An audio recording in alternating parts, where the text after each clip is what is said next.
Welcome, everyone, to another episode of We're Being Transformed. We are joined tonight by the amazing, illustrious, the esoteric Justin Sledge. How are you? Doing great, Jason. Thank you for having me back on, man. Welcome. Always appreciate you having you on. You are one of the foundation stones of this channel. You are my Randy Macho Man Savage. So let's go. So tonight we are going to touch upon something I'm very interested in. And I know you know a thing or two about this. So um, I wanted to talk about animating statues, specifically within the Latin Asclepius, which is translated in Brian Copenhaver's Corpus Hermeticum.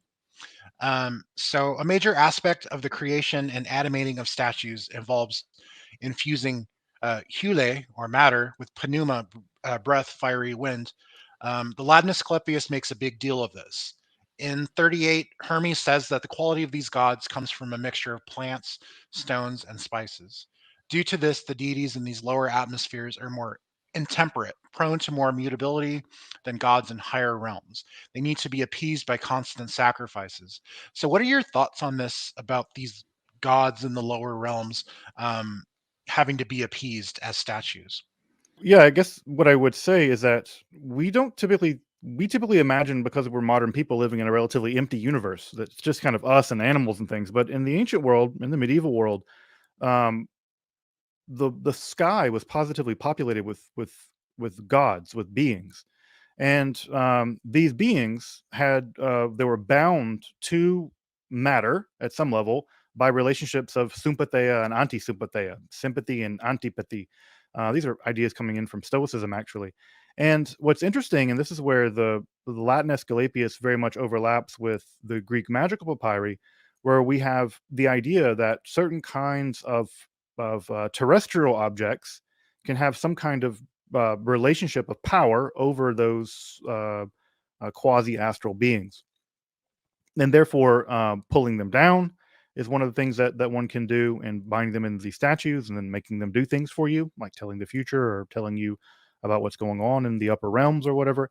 Um, but also, insofar as you're made of hule too, you can also be elevated, and so you can be bound up at some level to these to the astral realm as well. So in many ways, the Latin Asclepius, like I said, to me is always read as the most Egyptian of the Corpus Hermeticum in a lot of ways, because we get the animating statue stuff, which we see in the Greek magical papyri. It's connected to classical Egyptian funerary practices.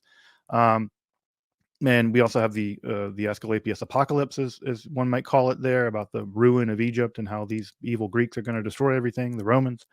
But also, again, the connection, I think, with the magical technology we find in the Greek magical papyri.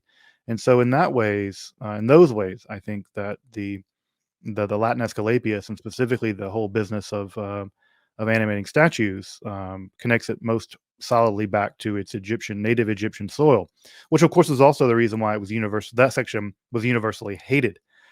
Even people who really didn't like the Corpus Hermeticum, like Augustine, um, he really hated it for that reason. Really narrowed in on that and said, "No, this is just actually magic." But it's amazing that people like Lactantius, who had a pretty positive view of Hermes Trismegistus, it's amazing that those sections survived at all, because they were so blatantly magical in their late classical reception. Yeah, I find it very interesting. You even find figures like Iamblichus weighing in on this controversy of Mhm. the how shall we say the whether it's good or bad to animate statues and these things. So yeah, it's interesting dialogue going on there. I wanted to touch upon something that you mentioned just now, just about the concept of an apocalypse within this hermetic literature. We've discussed this before in a previous uh, podcast about apocalyptic concepts in hermetic literature in regards to um, Poimandres. Um, but Latin Asclepius really seems similar in a way to um, the little apocalypse in Mark chapter 13. Both Mhm, deal with mhm. persecution, sacrilege, destruction, shutting down of temples. You can see a lot of the similarities with Egyptian apocalypses from before then, like the Potter's Oracle and Mhm. even the Jewish Sibylline oracles. So I was wondering if you could give your further thoughts on that. Yeah, and here we're using the term apocalypse in the more loose sense, right? Not necessarily as an as a revealing, which that text is a kind of that section is a kind of revealed about, but really talking about eschatological, Right, that eschatological thought. right, that sort of image of well, the way we use the word apocalypse now, which is not strictly speaking what the word literally means, although they overlap to some significant degree. Yeah, that text is really interesting because of the fact that it's self-consciously Egyptian at some level. And now, again, it's odd that we have it originally or we have it in Latin, but it was probably originally written in Greek, which it bemoans the fact that Greek doesn't have the I think the text uses energeia. The Greek letters lack the energeia of Egyptian hieroglyphs. So there's a kind of auto barbarization that's going on in that text, which I find that process to be interesting considering how uh, again what the notion of locating wisdom in the among the barbaric eastern peoples is a fascinating thing, and the idea that one would auto barbaricize oneself to identify with the Egyptians in a way that I think many Latin Greek intellectuals at the time would have found outrageous. Someone like Plotinus self-consciously distancing himself from that kind of thing, or the Gnostics, who he also thought of as barbaric in that way. But yeah, it's a fascinating glimpse into the kind of idea that you see where like you said, temples get destroyed, the Romans are going to come, destroy everything. The language will be lost, which that was not, I think, at that time an ill-conceived idea. I do think that um, the fact the text is written originally in Greek and not written in Demotics, and probably couldn't have been written in Demotics. The person writing it may have not even had the ability to do it. That's a genuine lament. They're lamenting the days where we could have written this in energetic characters, the way that they would have put it. And so I think it's really fascinating that it's a we think of the apocalypse genre as a very Jewish Christian genre, and I think that it is a very Jewish genre. In fact, I think I've said this that the most Jewish book of the New Testament is always, to me, been the Apocalypse of John. That is the overwhelmingly most Jewish book. I think if you were to hand any Jew in the first or second century a copy of any book of the New Testament, the Apocalypse of John would have been like the most instantaneously recognized as a Jewish book. Um, the Gospels would have seemed very weird, I think, to them. They'd have seemed very Hellenistic in many ways. But I think that the inclusion of the apocalypse, the little apocalypse, in the Asclepius, just shows us how pervasive that idea was, not just among the Jews and the Christians, um, of which the Hermeticists did know something about Judaism. But I think even among the Hermeticists, they also see their world coming to an end, and and I think that's an interesting kind of shared glimpse. And it did. I mean, the Hermeticists did not survive antiquity.